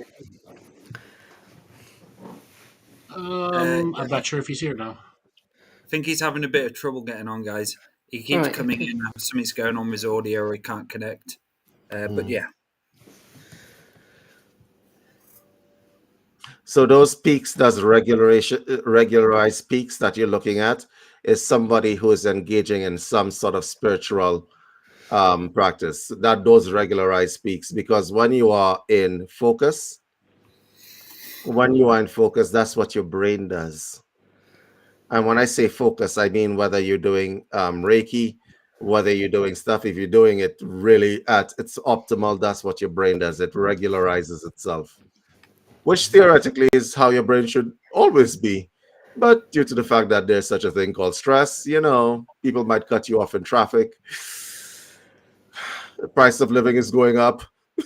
These are the things that keep your brain in flux. So earlier, David, you're talking about ultrasound therapy. Mm-hmm. By the way, ultrasound therapy, just like you would use ultrasound to see the baby inside a womb, ultrasound waves can penetrate similar to infrared, but they penetrate far deeper, and they can deconstruct scar tissue, erase scar tissue, penetrate the muscles at the most deepest levels, and get the deepest releases out of the muscles, which will include some somatic releases and emotional releases. And the way ultrasound works, it's a gel that they put on there. They have a little wand that goes to the various hertz, and then you go on the different parts of the body. Now, what we're going to do is incorporate an entire treatment from the top of your neck to the bottom of your ankles and to the sides of your hips, where all the pressure points are, so that everything, all scar tissue that you could have, will be fully deconstructed. Then you're going to go to an infrared chamber. Then you're going to go into a sauna, a flotation tank. So you're going to have 3 forms of scar tissue body reduction. So that means no matter how bad you could be the humpback of Notre Dame, we're going to remove that hump. All that scar energy from abuse, etc., can go away and stop blocking you from the healing. Okay, not Yes, everyone can handle heavy touch or massage guns, and that's why we want to include the ultrasound therapy. I want you guys to know that when we're talking on this broadcast, we're not talking off the top of our heads. We use our bodies as the lab. I damage myself regularly on purpose because I just want to see where it comes from, how I could bounce back a lot of the times. And I'm going to tell you, ultrasound does work to heal quickly. So my typical day would be, I'm going to wake up in the morning. That sounded bad. I damage myself regularly. I go to the gym. Okay. Right. And then I come back and I'm hurting. I keep telling Andrew, I commit ass homicide. I come back home, pull out the gun. Right. Or if it's really, really bad, I'm going to pull out the ultrasound and, soften those tissues up. And then I'm going to run the rejuvenation cycle on the mat. And I'm going to reset my mind with the Lucia light, right? So when you see me, and I could actually speak right now, that wasn't me a few hours ago, okay? It was me crawling on top of a table slowly, okay? So the thing about it is that we use the stuff on ourselves, and we figured that would be the best way to figure out what the weaknesses in the systems are, if they are, and what we need to add and what we don't need to add. Okay. And we're going to be making the experience more pleasant as we go along. But definitely, this is something that I'm so excited about this stuff. May Right. I Every ask time. a question to that as well? Go ahead. Sorry.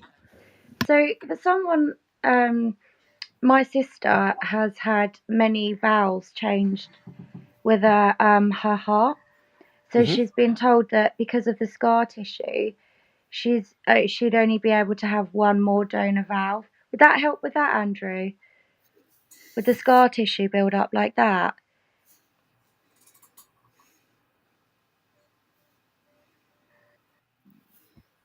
I think Oh, Andrew's gone. Can I answer that? You want to answer that question, Andrew? You want me to answer that question? I Are you couldn't good? hear it. I couldn't hear it. My screen went blank for a section. My connection was bad. What was it?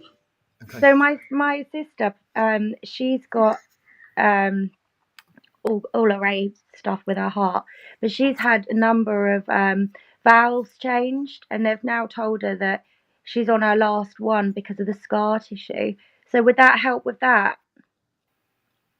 She's had bowel surgery. She's Valves. got The like mitral donor valve. Heart, valves They, on heart her valve. they heart. changed the mitral valve in her heart, and Okay. the Yeah, other yeah. valves. Yeah, Um, it can help. It won't do everything that she wants because there's so much else that has to be addressed before you would get to that. yeah, I understand. Okay. Makes sense. I mean, when there's heart damage like that, there's emotional heart damage that has to be dealt with too. The trauma release from the pericardium is so vital. Wow. That's where Can the I make a ultrasound therapy suggestion? would be. Yeah, go ahead, David. Can I make a suggestion? Mhm. So, what you're describing is what the people talk about when they say circling the drain. That that hardening in the area.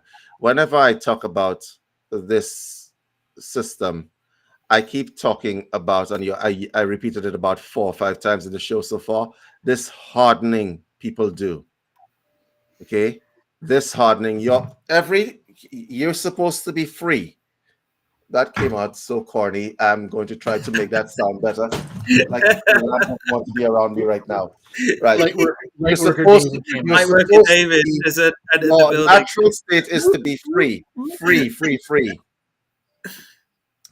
And that's not just a statement of inside your limbs. I believe Judy Nemeth is actually on the chat right now. But I wanted to even internally, you're supposed to be free. Your digestive system, everything is supposed to be free and unencumbered. What happens with regard to people is that the mind can literally destroy you and harden you up, every part of you, every tissue, every muscle, sinew, fiber in your body. What is happening to your sister these are the things that are going to help. She is going to have to soften the diet, literally, that she is eating. Okay, start with that. She is going to have to learn to breathe properly. And when I say breathe, I just gave you an exercise earlier on. If your sister did that, she would feel the restriction. Does that make sense? Yeah, Because perfect sense. your respiratory system is linked to your cardiac system, which is the cardiopulmonary system that we call it, okay? Heart and Yeah. lungs. So she might need to actually learn breathing exercises, and she needs to soften, Mhm. because circling the drain means I worry about it, it gets worse. Yeah, It gets worse and I worry about it, yeah. right? But I'm trying to imagine like you are being held inside and outside. Mhm. Inhale, exhale, inhale, exhale. Let it in, let it out, relax. Eat Yeah. freely. Eat some leaves, green leaves, and so on, and keep your digestive system unencumbered, because there's a number of things that affect what you're talking about. Your sister has to get more freedom in the chest, if I'm not mistaken. And I'm just going to use my intuitiveness here. Your sister is closing down herself. Okay? Yeah. Yeah. So she needs to open back up. Also, with any work you're going to do, the tailbone and the back of the neck will be the places that you're going to start with so she can build new foundations. The damage to the back of her neck from the emotional loss and the damage to her heart is reflected in the tailbone, and the tailbone reflected in the neck. Correct. And they're going to have to do reconnective energetic surgery so the neck and the tailbone can communicate through the spinal column. Then the back part of the heart is going to create, let's just say, a dense, solid chunk that will eventually turn into a psychic cyst. And Or that's she can something get that herself an SE practitioner or massage therapy and tell the massage therapy the following words. My sister's mediastinum is hardening. Can you fix it? exactly. Tell her that. Or she can just come to combined therapy. That Oh, too. yeah, that is true. Yeah. There is that as well. Right. But for honestly, right now, your sister needs to do a huge reset in her life. Okay. Right. Yeah. And I always say when you're circling the drain, the way out of it is to let it flow with the tide and then flow out of it. Okay, it's like a whirlpool effect. The way you escape it is to go with it and let the energy pull you out of it. But right now, with regard to your sister, that situation, with regard to the constant replacement of valves, she just needs to not worry about it. That's the first thing. Okay. Yeah. Mhm. Like, Lily, how's your neck? Really bad. How bad is it on a scale of 1 to 10? 10 is like extreme Yes. unmanageable pain. Probably like 3 or 4 maybe, but it's just my shoulders and neck have been bad for a long time because of children and just hauling them around. Yeah. What else is going on with you? And also the base of my back as well. There we go. Has been hard There since we go. So I children, yeah. suspect you. Yeah. Can I Lily, give you tell them suggestions? about some of the rolfing sessions that you went through. Oh my goodness. Yeah. So Eh? when I first started working with Dale, and he advised that I should go for like weekly rolfing for a period, I think it was 10 weeks. Oh my goodness. I told you that. I told you that. Yeah. It was Painful. incredible pain, like for just a lady like just pressing with her finger on like certain points, but the release you get from rolfing is so incredible, so incredible. And yes, it really works. And Remember I what should they say, did to your jaw? Remember what they did to your jaw? oh my goodness, yeah, the face work with rolfing. I mean, they massage like the inside of your mouth, up in your nose, like high up in your nasal passages. It's unbelievable. Like I could, she told me after she worked on my nose that my voice was an octave lower than when I came in. Yep. Yeah, it's a remarkable thing to do, and yeah, it works so well. And I've been telling everyone about it because I'd never even heard about it. I didn't even know it was a thing. So. Okay. And all this time you were dealing with your issue with your mother, okay, and the journey that you went through with that too. All of that's related. Okay. And what's going on with your neck now? I think it's just it's less my neck. It's more just where you released my shoulder when I was with you. It just winds back up again. And I think it's from sleeping and breastfeeding and holding my children. Also, Yeah. it's from Chinese acupuncture. It's your governing vessel. Your governing vessel has stagnation in it, and yes, it is from being a mom with a 2-year-old and a 5-year-old. But It also represents the spiritual journey that you've gone through, the fast parts, the slow parts, and the energies that you're able to process when you're not being a mother and you're trying to be a spiritual person on the healing journey and discover how those skills and talents are going to affect the future you. That's why that particular spot is being bound up in you right now, because it's a reminder that there's many yous in the journey here. Okay, because you can put the kids down, and Toby can take care of them for X amount of time, so you can go and do your spiritual work. You like doing your work with all the different fabrics and working with all the different stuff that you want to do and create with. And then the balancing of that. And then there's, well, I'm just going to cook today and just be a mom. Each of those are bound up in your governor vessel. And when you begin to release the governor vessel on a very regular basis, you have a lot more raw fuel to burn that's a higher miles per gallon than the fuel you're using. David, what can you let people know about the governing vessel? You're muted. Okay, so like the name suggests, it's the governing vessel. So what it does, for most people, it creates a domino effect. If something is wrong, it begins to domino. Okay, and so in Chinese medicine, and I wish Sean Bibi were here, he could confirm this. Right, you work on the governing vessel because it's going to be one of the major access points between what's going on upstairs and what is being referred down. Does that make sense to you? Yep. Okay, so as an example, I've been watching your neck since the start of this broadcast. Sorry, I do that stuff. I have a problem with that, right? Me too. I have the same problem. I can't help it. Right. So, Lily, my suggestion to you, you need to stretch that side of your neck, and you might need to depress the shoulder and slowly stretch the neck in the opposite direction, right? Because you want to create a little bit of freedom in the neck and the lower back. So I'm going to guess that you're going to experience pain when you lean forward and you take your finger on the tip here. It's going to refer pain down your lower back. Yeah.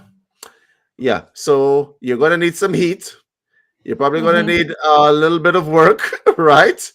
You're going to need a little bit of work, and you shall be fine, because what you've done is dysfunctional.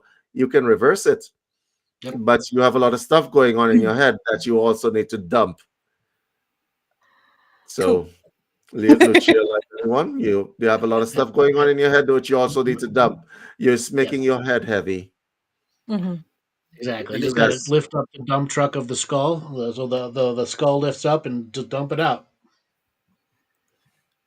And it shows you how important body work is, just as important as meditation and the spiritual journey. You've got to do body work. You've got to have it all balanced. And for you, Lily, having that on a regular process is really going to evolve you on going to see someone regularly after maybe like 3 weeks off, then start it again. And it's the same for me. I build up pressure, tension so easily. Like if I leave my legs for 10 days and I go back to them, I'm like, holy fuck, it's literally like concrete again. So there is that awareness there where we have to continue this work as a process, not just seeing the combined therapies one stop.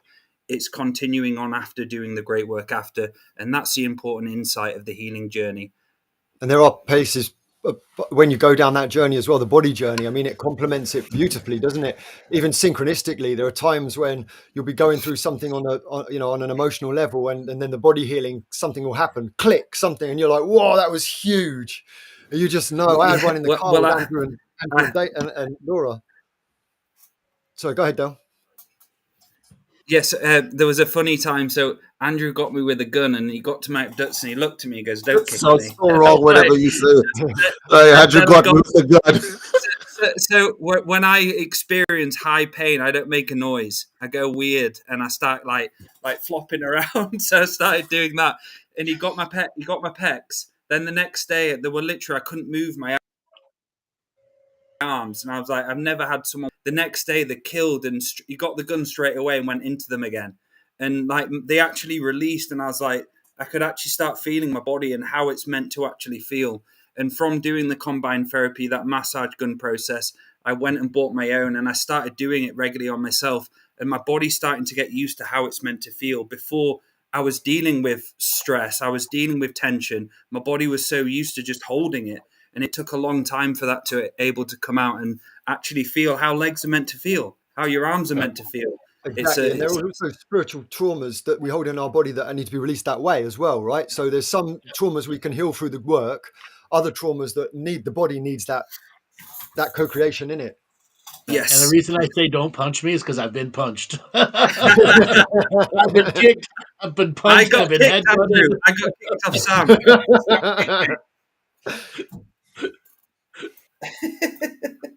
Guys, honestly, the nervous system of a lot of people is in havoc on a normal daily basis.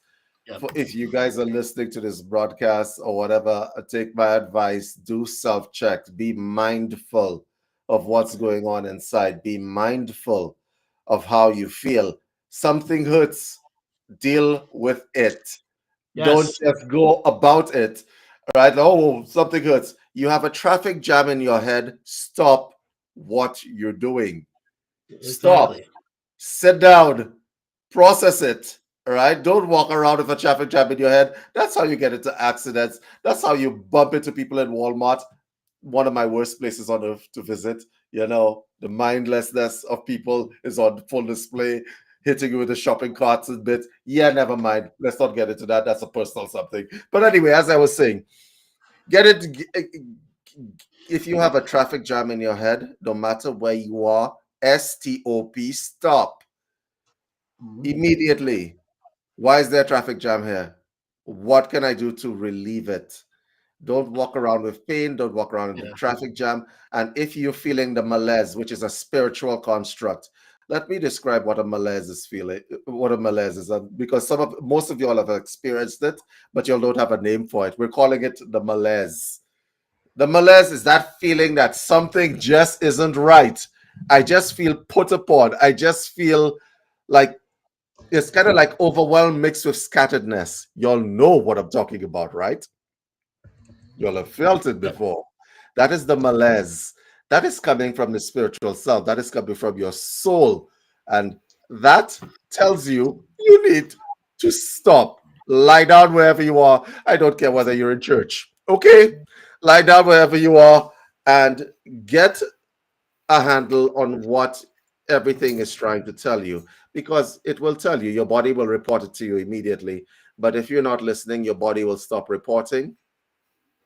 You know, you have pain, you're just going about it, your body's going to stop reporting, and it's going to become your new normal.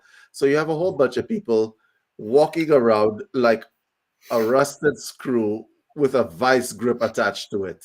Okay, that's what it is. You need to put some WD-40 on it. You know, to love up that screw, take it out, you know, that kind of thing, right? Let it breathe. And a lot of you are not doing that. And Andrew, I wish we could just put at least people through that system, because a lot of people have trauma on board. They just take it as the new normal. Yeah. Can I ask you guys a question? They end up living in pain for an entire lifetime. Yeah. Yes. I want to ask you guys a question. What was it like when you were first doing these back in Barbados and you realized all of a sudden, holy shit, look what we're actually onto here? What were were there any markers, any particular patients that just stuck out? I actually started in 2016 while I was in Seattle, actually. All right. That's Okay. where I did the first group of it. And then when I got to Barbados is when I met David. So I must have been in Barbados about a year, a little less than a year. Then I met David, and then we started combining them, like, because he came over, like, what are you guys doing? No. 15 years ago, we were talking about this stuff. And then he's actually saw it in action. And then we put our brains together and say, this is the next level. What are we missing? What are the angles that we're not paying attention to here? So when I first started it, I absolutely knew it, because I developed it because so many people came to my sessions recovering from cancer, recovering from AIDS, heartbreaking destruction, whatever. And I needed a system to get people who were living in permanent pain out of permanent pain. So that was what I originally developed for. Then I realized people who were having these pains removed had mystical experiences. And then I started doing on people who weren't sick at all, just average Joe everybody, and realizing, oh my God, the level that I have here, I have to refine it. I have to start training other people on it. Just like I told you, you as a healer working in the system, you will accelerate so fast. I mean, look at the journey the Absolutely. three of you've gone through Oh my God. because you have people in the exact right, perfect state for the healing to take effect. And the rest is your personal technique. But what did we discover? Oh my God, so many things.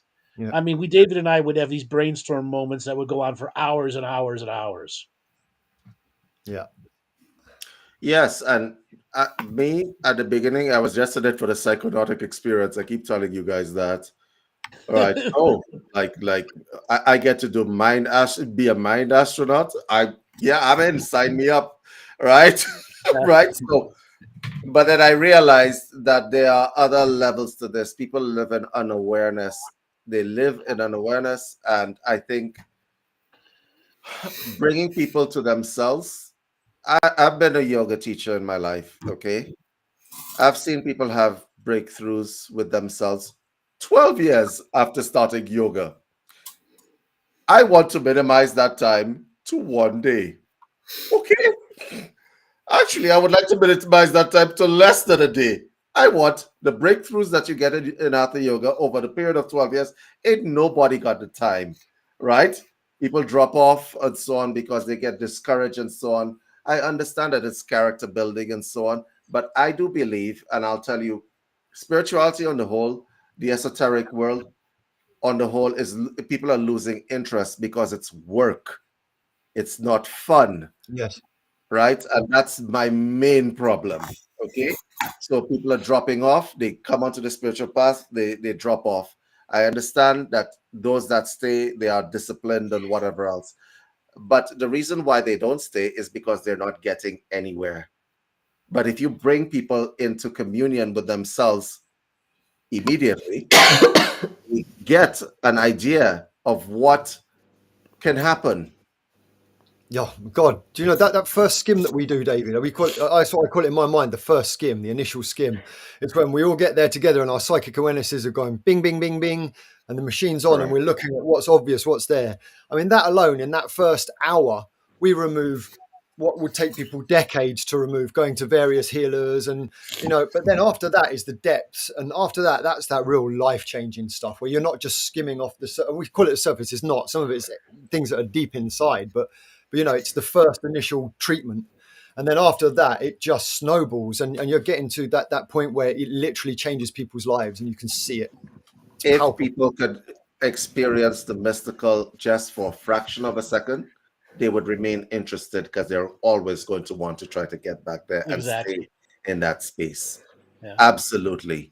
Right. And that's where we're heading towards. I couldn't care less about the body effects. Okay, I could care less about the body effects, but I care less about the body effects than I care about people all of a sudden realizing, oh shit, I'm a human being. I'm a spiritual being. Yay.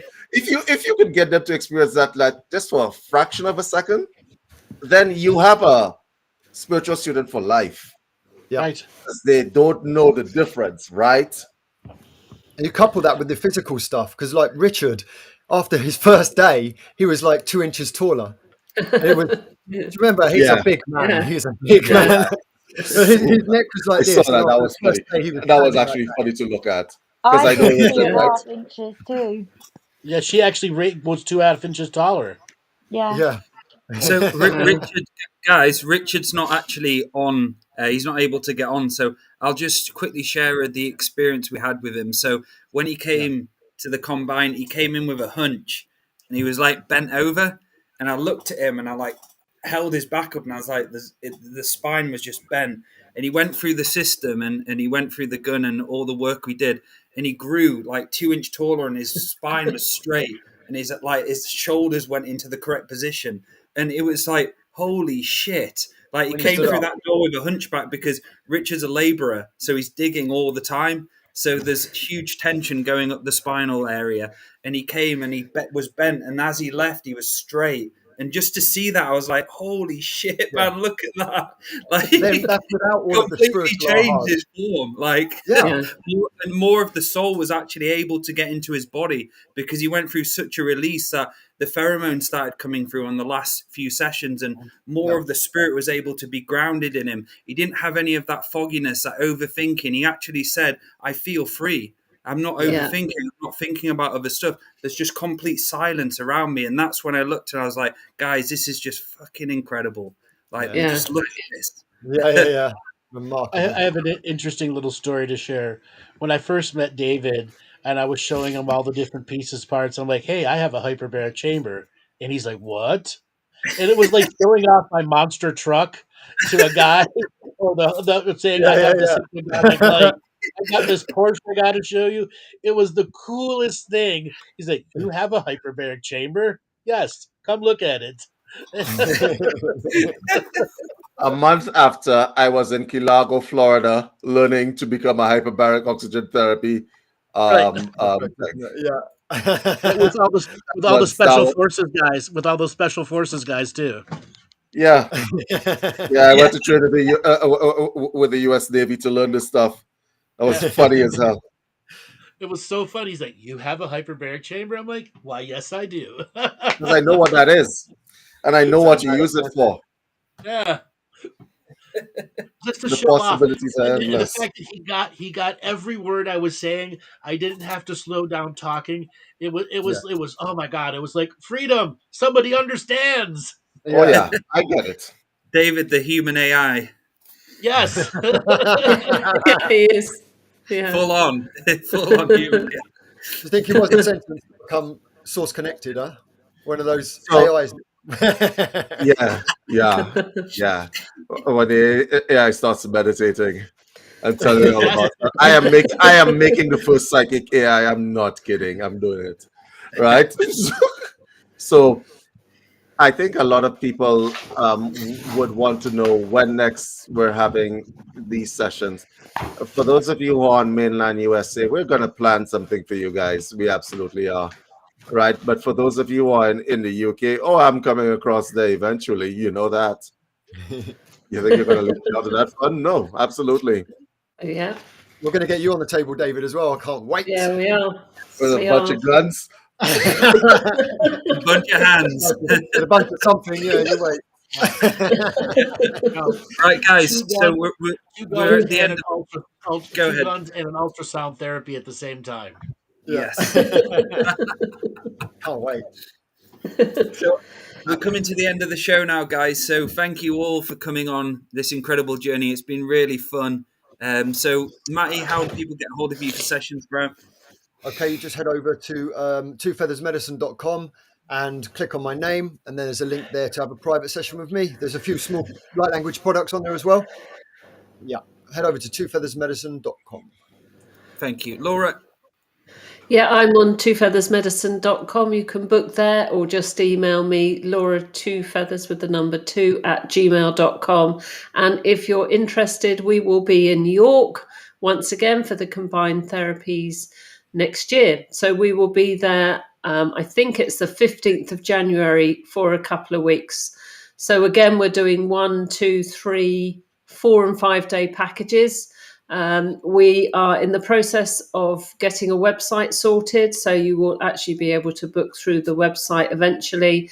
But if you're interested and you want to get your name down for it, then just email me for the moment, and I can send you details of what we do, and hopefully we'll be able to add some of the new modalities we were talking about today as well in the future. So would love to see you there, guys. Next year, and thank you, Sam, and the lovely Lily for coming on. So, Sorry, yeah, Laura2feathers@gmail.com is Yeah. the yes. David? Yes, first of all, I'd like to thank these two ladies for coming on. You guys are brave. Lily, keep your chin up. And so, right. And so, And so you can contact me at info@unifiedhealthsystems.com. This has been fun, guys. We really need to do this more often, right? But yeah, contact me. And if you all need any information about the air deck, that's there, or we pretty much detailed everything in the system in that air deck. So go check it out. Take care. Thank you. And Andrew? You guys know on my end. You go to my website, andrewbartzis.com. You can look at the various products that we've all put together. And you can find out we will be coming this coming Thursday. We will have a show which will be doing a specific live healing meditation for everyone. So come on and join us. And then this Friday, we'll be running our World of Warcraft game stream also. So look forward to seeing you there for the healing meditation or the gaming show. And then we'll be back this coming Tuesday for another Talking Stick show. Beautiful. Thank you, Andrew. And if anybody would like soul surgery sessions, visit daletobin.com. I'm also going to be doing up and coming training in the middle of November. So again, thank you. And before we go, I just want any last words, Lily, Sam, we'll start with you, Lily. Any last words to close? If you feel called to do the combined therapies, just go for it. It's really fun and it will change your life. Thank you, Lily. Sam? Just, there's so much peace and freedom to have, and I literally feel like I can fly. So these guys work miracles. So my heartfelt thanks to them, and like, just love yourself. Go get some therapy. Thank you, Sam. Thank you, Lily. Yep, Thank you, everyone. Good night. Thank you. Mwah. Tschüss.